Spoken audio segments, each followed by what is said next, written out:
Հանուն Հոր և Որդվո և Օգվուին Սրբո ամեն։ Քրիստոս հարիավ իմերելոց, օրտնյալ է հարությունն Քրիստոսի։ 6-րդ երեքշաբթի Քրիստոսի փառավոր և սուրբ հարութենեն ետք գշարունակենք մխիթարյանակիդական մեր ներկայացումները նվիրված ընթերցումներու բաժնին, որպես նյութ ունենալով անգլիացի գրագետ Գրեհեմ Գրինի Հովհաննես 20:9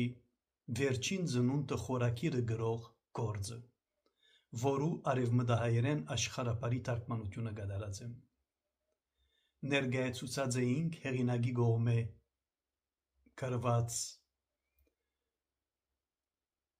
ճակատը գիրքին, ապա իմ կողմես շարադրված համառոցությունը երկար հառաչապանը, որ ավարտած էինք վերջին մեր ներկայացումի կամ դասախոսության ընթացքին, եւ առաջ ասված այսօր պիտի սկսենք մտնել ուղագի ընթերցումի բաժնին մեջ։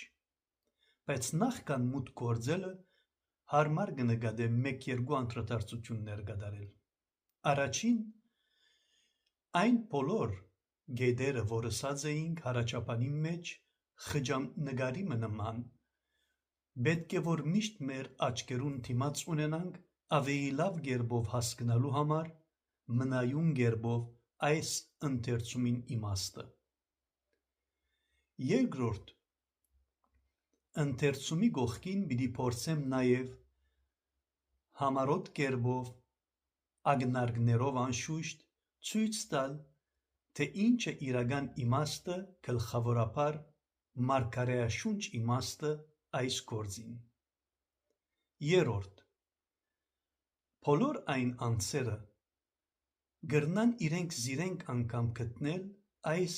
մարգարեաշունչ գործին մեջ, և մեր դիմաց մեր կյանքը կպարզվի ինչպես Հիսուսի կարևոր կյանքի դեպքերու առիթով, գլխավորաբար իր մահկանացու շրջանին, հետևաբար իր պատմական կյանքի ընթացքին վերջին շրջանին, նախքան իր փառավոր հարությունը, իր չարչարանքները, մատնվիլը, խաչվիլը, թաղվիլը, և թե ինչպես հոն մենք հաճախ վարժենք